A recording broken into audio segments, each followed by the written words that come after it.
രക്തത്തിലെ പഞ്ചസാര നിയന്ത്രിക്കാൻ ഉറക്കമെഴുന്നേറ്റ ഉടൻ ചെയ്യേണ്ടത്.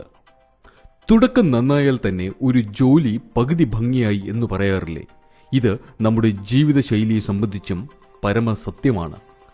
ഓരോ ദിവസവും നന്നായി തുടങ്ങിയാൽ ജീവിതത്തിലെ പല പ്രശ്നങ്ങളും രോഗങ്ങളും ഒഴിവാക്കാനാകും. രക്തത്തിലെ പഞ്ചസാരയുടെ തോതിനെ സംബന്ധിച്ചാണെങ്കിൽ പ്രഭാത സമയത്ത് ചില ശീലങ്ങൾ നിർണായക സ്വാധീനം ചെലുത്താറുണ്ട്. ഇനി പറയുന്ന നല്ല ശീലങ്ങൾ രാവിലെ തന്നെ നടപ്പാക്കിയാൽ രക്തത്തിലെ പഞ്ചസാരയുടെ തോത് നിയന്ത്രണ വിധേയമാക്കി നിർത്താൻ സാധിക്കും. 1. വെള്ളം കുടിക്കുക. ശരീരത്തിലെ ജലാംശം നിലനിർത്തേണ്ടത് ആരോഗ്യത്തിന് അത്യാവശ്യമാണ്. ഇതിനായി ഉണർന്നെഴുന്നേൽക്കുമ്പോൾ തന്നെ വെള്ളം കുടിക്കുക. രക്തത്തിലെ പഞ്ചസാരയുടെ തോതിനെ നേർപ്പിക്കാനും രാവിലെയുള്ള ഈ വെള്ളം കുടിക്ക് സാധിക്കും. 2. പ്രോട്ടീൻ അടങ്ങിയ പ്രഭാത ഭക്ഷണം. രക്തത്തിലെ പഞ്ചസാരയെ കുറയ്ക്കുന്ന ഒന്നാണ് പ്രോട്ടീൻ.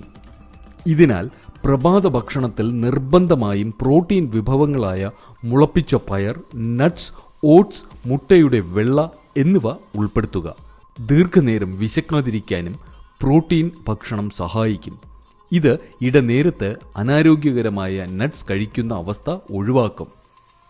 3. അമിതമായ കഫീൻ വേണ്ട. കാപ്പിക്ക് രക്തത്തിലെ പഞ്ചസാരയുടെ തോതിനെ ഉയർത്താൻ കഴിയും. ശരീരത്തിലെ സമ്മർദ്ദ ഹോർമോണുകൾ കഫീൻ മൂലം പെട്ടെന്ന് ഉയരുമെന്നതിനാൽ പ്രഭാത സമയത്ത് അമിതമായ തോതിൽ കഫീൻ ഉള്ളിൽ ചെല്ലുന്നത് ഒഴിവാക്കുക. 4. വ്യായാമം നിർബന്ധം. പ്രഭാതത്തിലുള്ള വ്യായാമം നമ്മുടെ പേശികളെ പ്രവർത്തിപ്പിക്കും. പേശികൾ ഊർജത്തിനായി ഗ്ലൂക്കോസ് ഉപയോഗിക്കുന്നതിനാൽ രക്തത്തിലെ പഞ്ചസാരയുടെ തോത് വ്യായാമം ചെയ്യുമ്പോൾ കുറയുന്നതാണ്. 5. സമ്മർദ്ദങ്ങൾ ഒഴിവാക്കുക. സമ്മർദ്ദവും ടെൻഷനും പിടിച്ച കാര്യങ്ങൾ രാവിലെ കഴിവതും ഒഴിവാക്കുക. ഇത് ആരോഗ്യത്തിന് മാത്രമല്ല, രക്തത്തിലെ പഞ്ചസാരയുടെ തോതിനും നല്ലതല്ല. ധ്യാനം, യോഗ, പ്രാണായാമം തുടങ്ങിയവ സമ്മർദ്ദവും ഉത്കണ്ഠയും കുറയ്ക്കാൻ സഹായിക്കും. ഈ വിലപ്പെട്ട അറിവ് പൊതു സമൂഹത്തിനായി ഷെയർ ചെയ്യൂ.